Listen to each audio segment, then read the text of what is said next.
정로의 계단 5번째 주제인 헌신에 대해서 은혜를 나누고자 합니다. 영감의 기별은 오늘 아주 중요한 선언적 기별을 이렇게 전해주고 있습니다. 자신으로 더불어 싸우는 싸움은 일찍이 싸운 싸움 중 가장 큰 싸움이다. 모든 것을 하나님 뜻에 복종시키며 자신을 바치는 일은 고투가 요구된다.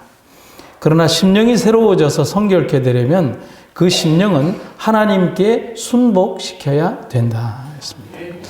이 문장 속에 오늘 기별이 전하고자 하는 이유와 우리의 영적 문제에 대한 답이 기록이 되어 있습니다.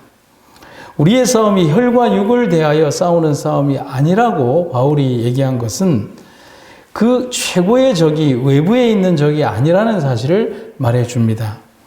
이 전쟁을 위해서 바울이 말하죠. 내 자신을 쳐서 복종케 하려고 했다는 바울의 그 말과 그 심정을 이해한다면 우리는 내 속에 존재하는 나라는 자아와의 싸움이 왜 중요한가를 알게 될 것입니다. 그래서 오늘의 주제가 필요합니다. 그런데 오늘의 주제가 헌신이라고 하면 우리는 이 헌신의 범위를 굉장히 좁게 생각을 합니다. 재물적인 면이라든지 혹은 시간이라든지 봉사라든지. 그런데 우리가 정로의 계단을 읽어보면 오늘 이 헌신이 의미하는 범위가 이 성경의 교훈의 전체를 아우르는 가장 중요한 원리 속에 있다는 사실을 우리가 배우게 됩니다. 완전한 순복, 그리고 그분의 주권적인 역사를 위해서 필요한 것이 헌신이라는 겁니다. 한 몇 가지의 주제로 나누어서 생각을 해보겠습니다. 첫째는 순종과 복종에 대해서 우리가 생각을 해봐야 됩니다. 이 차이는 뭐냐면 하나님의 정보와 사단의 지배의 차이가 명확하게 이 단어로 구분이 됩니다. 성경은 우리의 상태를 이렇게 묘사를 하고 있습니다. 허물과 죄로 우리가 죽었다. 온 머리는 병들었고 온 마음은 피곤했으며 발바닥부터 머리까지 성한 곳이 없는 상태다. 우리는 사단의 올무에 단단히 붙들어 매인 바 되어서 그 뜻을 쫓아서 그에게 사로잡혔다. 그 사로잡힌 바 된 그런 존재다. 결국 이 세 가지의 성경절들을 다 모아서 생각을 해보면 우리의 상태가 어떤 상태다? 아무런 희망이 없는 상태가 우리의 영적 상태다라고 말하고 있는 겁니다. 너무나 슬프잖아요. 그런데 복음이란 뭘까요? 이런 상태에도 불구하고 복음이란 뭘까? 정로의 계단은 이렇게 얘기합니다. 복음이란 하나님께서 그러한 우리를 뭐 해주시고 고쳐주시고 놓이게 하시기를 원하는 것이 복음이라는 겁니다. 하지만 그렇게 하기 위해서는 반드시 전제적인 조건이 있습니다. 그것은 뭐냐면 그렇게 하면은 전적인 변화, 즉 우리 온 성질의 갱신이 요구되는데 우리는 우리 자신을 온전히 하나님께 뭐 해야 한다? 바쳐야 한다. 헌신이라는 겁니다. 우리 전적인 우리의 삶 모든 것들을 하나님께 바쳐야만 우리가 이러한 상태에서 구원받을 수 있다는 겁니다. 온 마음을 반드시 하나님께 바쳐야 하나니 만일 그렇게 아니하면 우리를 하나님의 형상으로 회복시키는 그 변화가 우리에게서 결코 생길 수 없는 것이다. 여러분 3년이 지나면 졸업을 하고 또 3년이 지나면 고등학교를 졸업하는 과정처럼 시간을 적당히 보내면 우리의 의가, 우리의 구원이, 우리의 복음이 우리들에게 저절로 열매 맺는 것이 절대로 아니라는 겁니다. 전적인 변화가 하나님의 형상으로 회복시키는 그 변화가 우리의 전적인 헌신을 통해서 이루어진다는 것입니다. 주님께 우리의 주권을 온전히 맡겨야 한다는 겁니다. 하지만 여기에도 가장 중요한 원칙은 있습니다. 그것은 전적인 자복. 근데 어떻게 해요? 즐겁게 주님의 뜻을 순전하여 받드는 자세라는 겁니다. 하나님 정부와 사단의 세상이 다른 것은 순종과 복종의 차이라는 겁니다. 그런데 사단이 하나님의 정부와 하나님의 나라를 공격할 때 하나님의 나라가 복종적인 나라다, 굴종적인 나라다, 지배하는 나라다, 사랑이 없는 나라다라고 그렇게 백성들에게 가르칩니다. 그런데 하나님의 정부는 순종과 자원이라는 또 사랑의 원칙 위에 세워진 것이 하나님 정부의 기초입니다. 하지만 그가 공격한 것처럼 하나님의 나라가 그런 게 아니라 사단의 세상은 맹목적인 굴종과 복종 그리고 제약과 지배 아래 세워져 있습니다. 우리가 사단과 거래를 하게 되면 우리는 절대로 그 영역에서 벗어날 수가 없습니다. 사단이 지배하는 세상에 사랑이 있습니까? 사랑이 없어요. 만약 지금 우리의 교회가 혹은 공동체가 사단이 얘기하는 것처럼 그렇게 행동하고 서로에게 대한다면 우리 역시 사단의 정신과 다를 바가 없는 것입니다. 높은 자가 낮은 자를 섬기고 나이가 많으신 어른이 젊은이를 섬기고 그리고 신앙의 연수가 오래된 사람들이 세월 속에서 더 많은 경험과 겸손 속에서 젊은 사람들과 신앙의 연수가 모자라는 사람들을 섬기면서 아름다운 토양을 갈구어 나가는 것. 그것이 바로 교회 공동체의 가장 중요한 원리라는 사실입니다. 그런데 이 교회가 세상의 원리들처럼 부장이 과장을, 과장이 밑에 차장을, 차장이 밑에 있는 직원들을 그렇게 부리듯이 있다면 이 교회는 절대로 하나님 사랑을 전할 수가 없다는 사실입니다. 그래서 이사야 1장 18절에서 하신 하나님의 말씀은 우리를 대하시는 그분의 참된 모습을 보여주고 있습니다. 한번 읽어보겠습니다. 여호와께서 말씀하신다. 오너라, 우리 허심탄회하게 이야기해보자. 우리 개혁 성경에는 뭐라고 되어 있어요? 우리 함께 뭐하자? 변론하자. 우리가 허심탄회하게 한번 이야기해보자. 너희 죄가 주홍 같을지라도 눈과 같이 희게 될 것이며 진홍같이 붉을지라도 양털처럼 될 것이다. 여러분, 세상의 어느 신이 인간에게 자리를 내어주고 이야기하자고 합니까? 세상의 어느 신이 인간에게 다가와서 내가 너 사랑하는데 내 사랑 좀 받아달라고 인간에게 사랑을 구걸하는 신이 어디 있습니까? 이 세상에 존재하는 어떤 신이 인간을 위하여 매맞고 인간을 위하여 치욕을 당하고 인간을 위하여 고통당하고 인간을 위하여 죽는 신이 이 세상에 어떤 신들이 그런 신이 있습니까? 유일한 우리의 신 예수님만이 인간을 위하여 낮아지고 인간을 위하여 모욕당하고 인간을 위하여 인간의 몸을 입고 이 땅에 와서 우리와 같이 되셨고 우리의 고통을 당했고 우리의 죽음을 당했고 우리에게 생명을 주시는 신이라는 것입니다. 그분께서 우리에게 얘기를 하잖아요. 우리 와서 허심탄회하게 한번 얘기해보자. 그가 여기까지 낮아지신 것입니다. 그래서 우리 하나님께서는 우리가 복종하도록 강요하지 않으신다. 그분은 우리가 기꺼이 자원하는 마음으로 드리지 않으면 우리의 예배를 받으실 수 없다. 여러분 아멘입니까? 여기 보면 정답이 있어요. 우리가 기꺼이 자원하는 마음으로 드리지 않으면 우리의 예배를 받으실 수 없다. 전능하신 하나님이지만 그 예배를 그렇게 받으실 수 없다. 하나님께 순종하도록 강요받는다면 우리의 정신과 품성은 개발될 수 없다. 우리는 기계처럼 될 것인데 이는 하나님께서 원하시는 바가 아니다. 그분께서는 우리가 무엇을 하든지 선택할 수 있는 권리를 우리에게 주신다. 우리는 죄에서 해방되는 길을 택하여 그분께서 그분의 자녀들에게 주시는 놀라운 자유를 누릴 수 있다. 그렇다면 우리는 여기에서 우리가 하나님께 헌신하고 우리가 그분을 전적으로 선택하고 그분에게 전적으로 우리가 자원하는 마음으로 우리의 삶 전부 다를 드리고 그분께 메인바 되는 헌신의 의미를 이해할 수 있다는 것입니다. 두 번째 순종의 원칙은 버리는 겁니다. 무엇을 버려야 할까요? 우리 자신을 하나님께 바치는 일에 있어서 우리는 반드시 그에게서 우리를 떠나게 하는 것은 일체 버리지 않으면 안 된다. 예수님의 기별에서 중요하게 차지하는 한 부분이 있어요. 재물에 대해서 가져야 하는 원칙이 있습니다. 예수님이 말씀하시기를 이와 같이 너희 중에 누구든지 자기의 모든 소유를 버리지 아니하면 능히 내 제자가 되지 못하리라고 하셨다. 그러면 예수님은 빈털터리를 이 교회에 부르시는가? 아니면 내가 가진 재물을 어떻게 하라는 건가? 내가 쌓아 올린 재물이 잘못된 것인가? 금전이나 이런 모든 것들이 잘못된 것인가? 여러분 그런 말이 아니잖아요. 그 이전에는 이 모든 것들을 죄악시했던 일들이 있었어요. 그런데 기독교 개혁자였던 존 칼빈에 의해서도 이런 오해들이 풀어나가기 시작했어요.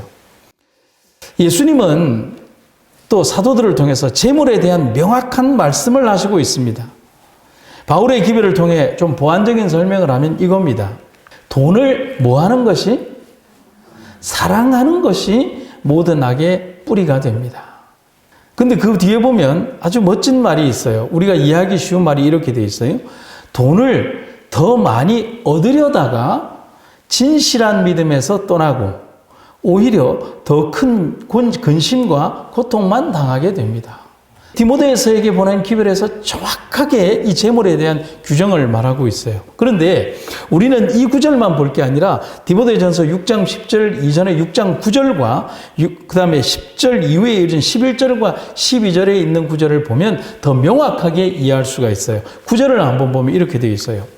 스스로 만족할 줄 모르고 끊임없이 부자가 되기를 갈망하는 사람들. 참 무서운 말이죠. 여러 가지 유혹과 덫에 걸려 어리석은 일을 저지르고 결국 스스로 파멸의 구렁텅이에 빠지곤 합니다. 그리고 11절과 12절입니다. 오직 너 하나님의 사람아 이것들을 피하고 의와 경건과 믿음과 사랑과 인내와 온유를 따르며 믿음의 선한 싸움을 싸워라.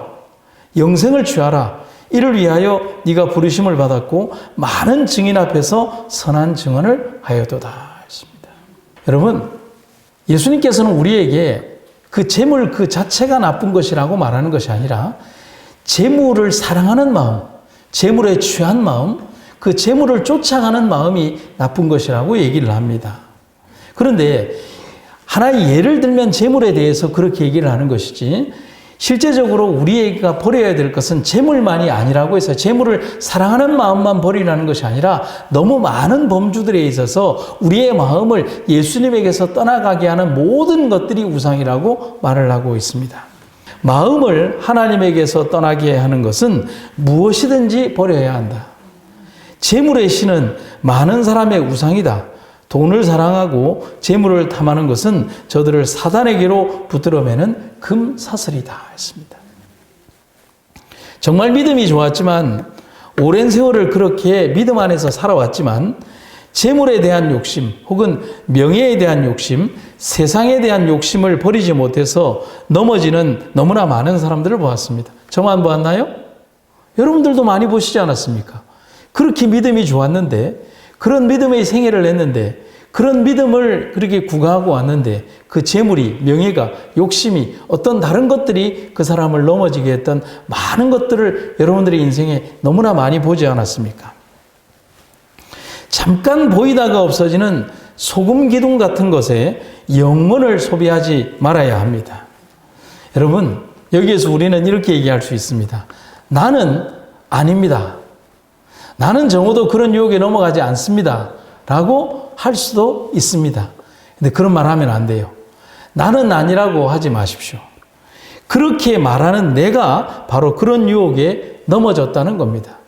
그렇게 넘어졌던 많은 모든 분들이 나는 아니라고 했던 사람들이라는 거예요. 그 아니라고 했던 그 교만이 그를 넘어지게 했다는 것입니다.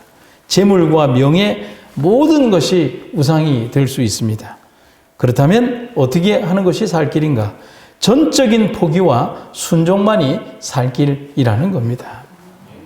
명망과 세속적 명예는 또 다른 사람들의 숭배하는 바가 된다. 이기적 안락의 생애와 책임을 면하려고 하는 것은 또 다른 사람들의 우상이 된다. 그러나 이러한 노예적 속박은 끊어버리지 않으면 안 된다. 우리가 반은 주의 것이 되고 반은 세상 것이 될 수 없다. 우리가 전적으로 하나님의 자녀가 되지 않으면 하나님 자녀가 아니다. 여러분, 하나의 그 비유가 있는데요. 전부의 반대말은 뭘까요? 전부의 반대말은 아무것도 아닌 것. 이게 정답이어야 되죠.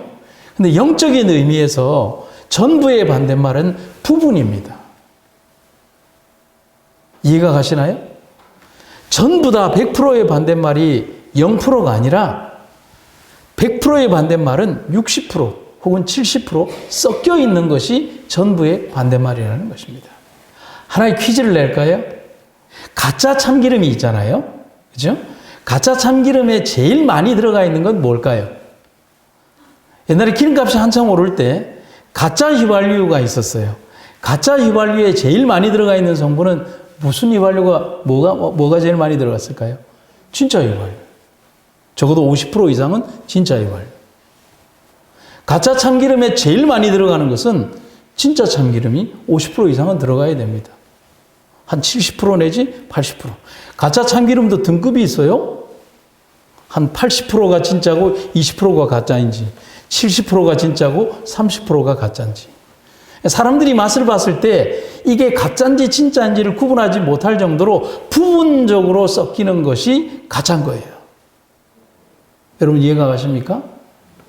여러분 우리의 생애에서 가짜 그리스도인이라는 말은요, 진짜 누가 봐도 가짜인 가짜가 아니라 정말 진짜인 것 같은 삶을 사는데 그의 내면 속에 모든 것들이 다 가짜가 아니라 부분적으로 타협하고 부분적으로 그 모든 일들에 있어서 이 내면적인 죄를 지니고 사는 그런 사람을 말하는 것입니다. 여러분 우리의 생애를 스스로 돌아보는 우리가 되기를 간절히 바랍니다. 세 번째는 또 다른 우상이 있어요. 인본주의입니다. 인간다움을 중시하는 사상이 인본주의죠. 말은 좋아요. 하지만 영적인 의미에서의 인본주의는 하나님의 전적인 개입을 배제하고 하나님이 아닌 인간이 그 모든 것을 이루고 해결하고 완성할 수 있다라고 하는 주의가 인본주의입니다. 성경의 원리와는 완전히 배치가 되는 것입니다. 이런 사상이 가장 심각한 우상숭배의 한 모습이 되는 겁니다. 이렇게 주장하는 사람들의 몇 가지 형태들이 있습니다. 첫 번째, 자신의 힘으로 율법 지킬 수 있다. 둘째, 스스로 완전한 품성을 이룰 수 있다. 셋째, 하나님의 사랑을 마음으로 깨닫는 것이 아니라 행위의 반복과 의식의 행위 속에 둔다. 넷째, 하나님께서 말씀하신 의무의 이행이 천국을 얻는 가장 중요한 요소가 된다. 여러분, 유대인들만큼 안식일을 잘 지킨 사람들이 없어요. 그들이 어떻게 안식일을 지켰는지 여러분 아십니까? 안식일에 걸어갈 수 있는 총 거리가 800m밖에 안 돼요. 그런데 내가 혹은 우리 최영만 장로님 집이 너무 가깝구나. 우리 강원주 장로님 집 정도에 가려고 하는데 강원주 장로님 집이 저희 집에서 한 800m 정도 있다고 하면 제가 안식일에 장로님 집에 가려고 하면 제가 어떻게 해야 되는 줄 아십니까? 저는 어떻게 하면 제가 안식일에 장로님 집에 갈 수 있을까요? 유대의 법률에 의하면. 걸어서 가지고 그때 자가용이 있었겠습니까? 네. 여러분, 안식일에 갈 수 있는 거리가 800m죠. 그런데 장로님 집이 800m 지점에 있으면 제가 새벽 5시에 출발을 했건 혹은 아침 9시에 출발을 했건 오전에 갈 수 있는 거리가 400m, 오후에 갈 수 있는 거리가 400m입니다. 400m를 가서 거기에서 도시락을 까먹고 400m를 가야 합니다. 그렇게 해서 그들은 안식일을 지켰어요. 두 손으로 코를 풀면 안 되기 때문에 한 손으로 코를 풀기 위해서 여기다가 수건을 달고 다녔습니다. 침을 뱉으면 밭에 거름을 주는 거기 때문에 침도 안 뱉었습니다. 그렇게 해서 800개가 넘는 조항을 그들이 안식일을 지키며 살아왔습니다. 지금도 유대인들은 어떻게 하냐면 안식일이 되면 모든 엘리베이터의 구동 버튼이 눌러지지 않고 1층에서 15층까지 20층까지 전부 다 층마다 다 서게 되어 있고요. 그 층이 지나면 내려오는 것도 층마다 다 서게 되어 있습니다. 그들이 안식일을 지키기 위해서 그들은 안식일을 지키고 아랍계 간호사들이 병원을 지키게 합니다. 그들의 안식일을 지키는 방법들이에요. 여러분, 이러한 의무의 이행이 그들에게는 구원을 얻는 가장 중요한 요소라고 생각을 했어요. 그런데 이것이 과연 구원을 얻는 요소가 될까요? 안식일의 참된 정신이 사람을 구원하기 위하여 하나님께서 베풀어 주신 사랑의 원칙이 그 안에 있어야 되는데요. 무엇을 먹을까? 어떻게 지켜야 할까? 어떤 행동을 했는가 하는 등등이 더 중요한 요소가 되는 것이 인본주의인 것입니다. 여러분, 제가 중요하지 않다는 것이 아니라 그것이 구원의 가장 큰 동기이자 이유 그리고 원칙이 되어버린 겁니다. 여러분, 아래에 지금 제가 전해드리는 정로의 계단을 보면 오늘 전하고자 하는 모든 내용이 다 함축이 되어 있습니다. 그리스도께서 마음 안에 거하실 때의 심령은 그의 사랑과 그와 더불어 교통하는 기쁨으로 충만하게 되어 어떻게 따르게 된다고요? 그를 그리워서 따르게 될 것이다. 여러분, 여기는 아멘 좀 크게 하세요. 하나님의 그 모든 계명과 그 어떤 모든 것들을 어떻게 따르게 된다고요? 그리워서 따르게 된다는 거예요. 그리고 그 다음에는 그를 명상하는 가운데 자신을 잃어버리게 될 것이다. 그리스도에 대한 사랑이 모든 행동의 원동력이 될 것이다. 억제할 수 없는 하나님의 사랑을 느끼는 자들은 하나님의 요구를 응하기 위하여 최소한도 얼마를 바쳐야 하는지를 묻지 아니하며 또한 가장 낮은 표준을 원치 아니하고 다만 저희의 구속자의 뜻에 완전히 일치되기를 목적할 것이다. 저들은 열심으로 모든 것을 바치고 저희가 바라는 바 목적물의 가치에 상당한 의미를 나타낼 것이다. 이러한 깊은 사랑이 없이 그리스도를 따르노라고 하는 것은 한간 말뿐이고 건조무미한 형식과 힘든 고역이 될 뿐이다. 화인 여사의 기별에서 참 인간의 내면적 심리를 너무 날카롭게 해집어 놓은 부분이 이 부분이에요. 하나님 요구를 응하기 위하여 최소한도 얼마를 바쳐야 하는지를 묻지 아니하며 누구에게 묻는 거예요? 내가 나에게 묻고 있는 거예요. 이 정도면 되겠지라고 하는 거예요. 그리고 자기의 헌신에 대해서 가장 낮은 표준을 자기 스스로 제시하면서 만족해버리는 거예요. 그런데 우리가 하나님 사랑에 굴복하고 그분을 진심으로 따르게 되면 열심으로 모든 것을 바치고 저희에게 바라는 바 목적물의 가치에 상당한 의미를 나타내게 된다는 것입니다. 사랑하는 여러분, 어쩌면 우리는 예수님을 정말 진심으로 사랑하는 삶을 살지 않았는지 모르겠어요. 그게 오늘의 우리를 슬프게 한다는 것입니다. 그를 그리워서 정말 따르는 삶을 사는 것인지, 교과서처럼 우리가 그렇게 살아온 삶을 그렇게 살아온 것인지에 대해서 오늘 슬프지만 그러나 우리를 깨우시는 하나님의 음성을 듣게 되는 것입니다. 네 번째는 기억해야 합니다. 우리 주님이 우리를 위하여 모든 것을 먼저 주셨다는 사실을 우리가 기억해야 한다는 겁니다. 그럼 오늘 우리의 존재는 그분의 사랑과 희생 때문에 가능합니다. 여러분, 오늘 현재 2024년 4월의 오늘이라고 하는 이 현재의 시간이 존재하게 되는 딱 하나의 이유가 있습니다. 누구 때문입니까? 예수님 때문에 존재하는 거예요. 그분이 없으면 이 역사는 존재하지 않아요. 그러면 오늘의 우리의 이 삶, 우리의 생애, 우리의 시간, 우리의 재물, 우리의 삶 모든 것들이 여러분 누구의 것입니까? 예수님 것입니다. 내게 아니에요. 그분의 사랑과 희생 때문에 가능한 날이고 우리의 생애입니다. 그래서 우리는 언제 죽어도 아깝지 않아요.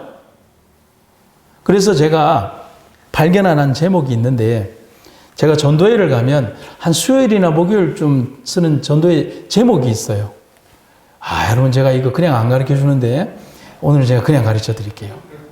그 설교 제목이 뭐냐면 우리 인생은 가불 인생입니다라고 합니다. 왜 가불 인생이냐면 우리는 이 땅에서 사는 삶이 우리에게 보장된 우리가 그냥 사는 삶이 아니라 하늘에서 살아야 될 삶을 미리 값을 받아서 사는 삶이에요. 아멘입니까? 얼마나 감사한 거예요. 내게 아니에요. 그걸 잊어버리면 안 되는 거예요. 우리의 존재 자체가 그분이 없으면 의미가 없다. 존재의 의미가 없다는 거예요.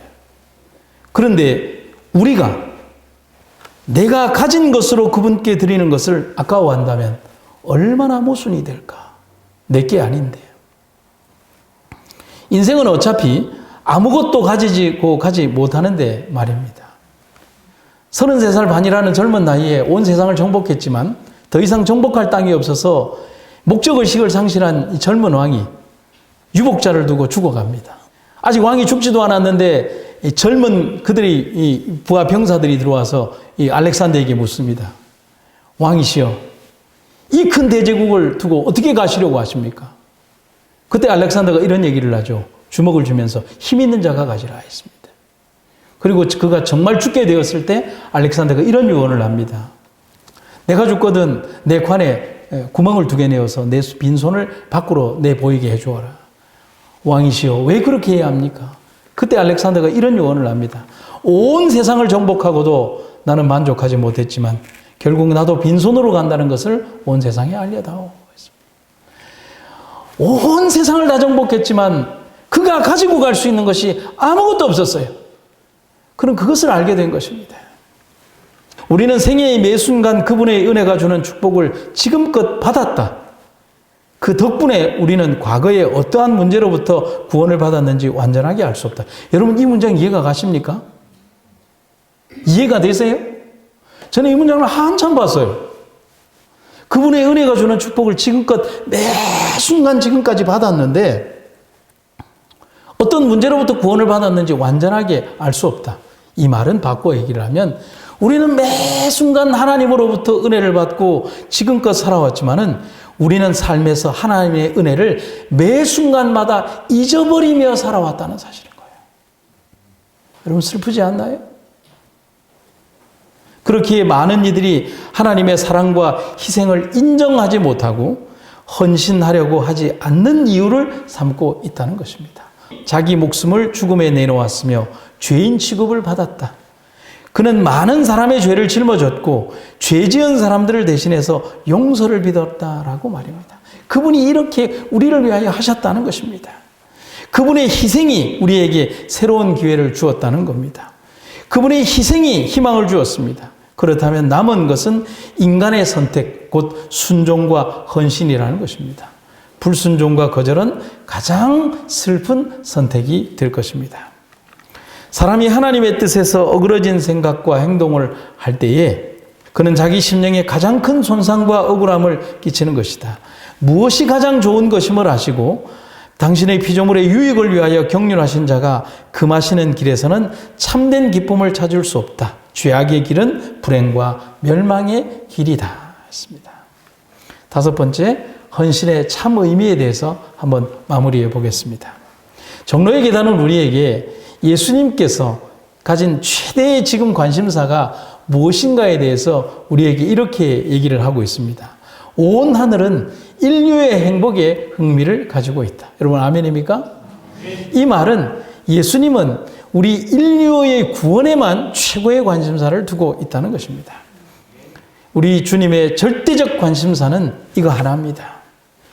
그래서 우리 하나님은 우리 모습 그대로를 받기를 원하십니다. 그래서 구주께서는 사람을 저희의 모든 부족과 불완전함과 연약한 그대로 받으신다라고 말씀하십니다. 꾸밀 필요가 없어요.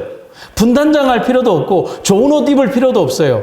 냄새를 씻을 필요도 없어요. 탕자가 돌아올 때 옷 갈아입지 않았어요. 탕자가 올 때 뭐 물건 가지고 오지는 않았고 탕자가 올 때 냄새나는 모습 그대로 왔어요. 입에서 나는 악취, 몸에서 풍기는 냄새, 그리고 더러운 흉물. 그러나 그는 뛰어왔어요. 아버지에게로 돌아가고 싶다고 했어요. 아버지가 어떻게 했습니까? 너의 몰골이 뭐냐? 아무것도 보지 않았어요. 그냥 끌어안고 내 자식, 내 새끼라고만 얘기했어요. 그것이 하늘의 법칙이라는 겁니다. 하나님에게로 가야만 인간이 참된 행복을 누릴 수 있듯이 우리의 헌신은 하나님을 선택하는 최고의 행위가 되는 것입니다. 인간의 의는 더럽게 끓린 숯덩이와 같아서 이게 숯덩이가 묻으면 여러분 어떤 거예요? 깨끗하게 하려고 이렇게 닦아내면 닦아집니까? 어떻게 돼요? 범위만 계속 넓어질 뿐 깨끗해지지가 않아요. 우리 인간의 의가 그렇다는 거예요. 절대로 자기의 손으로 이것을 깨끗하게 할 수가 없어요. 의롭게 하시는 하나님의 은혜가 없다면 절대로 불가능하다는 것입니다. 그래서 예수님은 우리에게 있는 그대로 오라고 하십니다. 다시 한번요. 하나님은 우리에게 있는 그대로 오라고 하십니다. 이것을 두 자로 줄이면 뭘까요? 오늘의 제목, 헌신입니다. 아멘입니까? 있는 그대로, 내 삶의 모든 것 그대로 오라고 하시는 겁니다. 많은 사람은 내가 어떻게 내 자신을 하나님께 바칠 것인가 하고 묻는다. 그대들은 그대 자신을 하나님께 바치기를 원하나 도덕적 힘이 약해서 유혹의 종이 되고 죄악적 생애의 습관에 지배를 받고 있다. 그대들의 약속과 결심은 썩은 새끼와 같다. 그대들은 그대들의 생각과 동기와 애정을 억제할 수 없다. 그대들이 약속을 어긴 것과 맹세한 것을 이행치 못해온 사실을 깨달을 때에 그것이 그대 자신의 성실성에 대한 그대들의 신임을 약하게 하고 하나님께서 그대들을 받으시지 않으실 것이라는 생각을 가지게 한다. 그러나 그대들은 낙심할 필요가 없다. 그대들이 깨달아야 할 것은 곧 의지의 참 힘이다. 이것이 사람에게 있는 지혜력이요 결정력이요 선택력이다. 하나님께서 사람에게 선택권을 주셨으니 그대들은 이것을 사용할 것이다. 그대들은 그대들의 마음을 고칠 수 없고 그대 자신으로는 애정을 하나님께 바칠 수 없다. 그러나 그대들은 하나님을 섬기기로 선택할 수 있다. 그대들은 그대들의 의지를 하나님께 바칠 수 있나니 그러면 그는 그대들 안에서 그대들의 원하고 행하는 것을 당신의 기쁘신 뜻대로 하게 하실 것이다. 그리하여 그대들의 온 성질은 그리스도의 신의 지배를 받게 되고 그대들의 애정은 그에게 중심을 두게 되고 그대들의 사상은 그와 조화될 것이다. 내가 억지로 맞추려고 몸부림칠 필요 없다는 거예요. 드리면 된다는 겁니다. 맡기면 된다는 겁니다. 인간이 주장할 필요가 없다는 겁니다. 우리는 헌신의 의미를 지금까지 그저 재물을 하나님께 바치는 것이라고 생각했습니다. 시간과 재능이나. 하지만 진정한 헌신은 우리 자체를 하나님께 모두 드리고 그분을 선택하는 것입니다. 나의 지금 모습 혹은 더러움 그런 것 다 필요 없습니다. 그것은 나를 대하시는 주님의 몫이기 때문인 겁니다. 내 옷이 어떨까? 내 모습이 어떨까? 나 냄새 나지 않을까? 내가 살아온 것, 내가 선택한 것 주님이 욕하지 않으실까? 다 필요 없어요. 우리를 평가하시는 것은 주님의 몫이지 나의 몫이 아니라는 것입니다. 무디 목사님이 어느 교회에서 집회를 할 때 이 설교를 했어요. 주님께 여러분들이 있는 모습 그대로 나오시기를 바랍니다. 주님이 말씀하십니다. 너희의 죄가 주홍 같을지라도 주께서 여러분들을 희게 하실 것입니다. 라고 무디 목사님이 설교했어요. 그때 이 앞에서 참 더럽고 냄새나고 슬픈 삶을 살아온 한 여자가 있었어요. 그 여자의 삶의 생애는 우리가 알고 있는 그렇고 그런 삶을 살아왔어요. 그 여인이 그 앞에서 주님의 사랑을 깨닫고 앞으로 뛰어나와서 목사님 앞에 이렇게 얘기를 합니다. 목사님, 나 같은 사람도 주님이 받아주실까요? 나 같은 인생을 살아온 사람도 주님이 받아주실까요? 나같이 더러운 인생을 살아온 사람도 주님이 받아주실까요? 그때 무디 목사님이 그 여인을 끌어안으면서 이렇게 합니다. 여인이요, 주님께서는 다 받아주십니다. 당신의 모습 있는 그대로 다 받아주십니다. 그 아름다운 광경을 보고 옆에 있는 작곡가가 글을 썼습니다. 그 곡이 바로 내 모습 이대로라고 하는 찬미가가 되었습니다. 사랑하는 여러분, 오늘 우리가 흉내만 내는 그런 사람들이 아니라 주님께 드려지는 그런 참된 종들이 되기를 간절히 기원합니다. 주님의 아름다운 은혜와 초청 속에서 우리의 삶 전체를 드리는 헌신의 삶 사는 여러분과 제가 되기를 주님의 이름으로 축원합니다. 사랑과 은혜가 충만하신 아버지 하나님, 오늘 우리를 이끌어 주시는 하나님의 놀랍고 아름다운 은혜를 인하여 감사드립니다. 오늘 우리의 삶에 부르시는 초청의 말씀을 잊지 않도록 도와주시고 주님의 거룩한 부르심 가운데 거하는 우리가 되게 하여 주시옵소서. 오늘도 우리를 사랑하셔서 너무나 사랑하셔서 당신의 모든 것들을 희생하고 우리 곁에 오셨던 그 예수님의 사랑을 잊지 않는 우리가 되게 하시고 우리도 주님의 삶을 따라가는 아름다운 생애가 되게 하여 주시옵소서. 주님의 은혜와 사랑을 감사드리며 예수님의 이름으로 기도드립니다.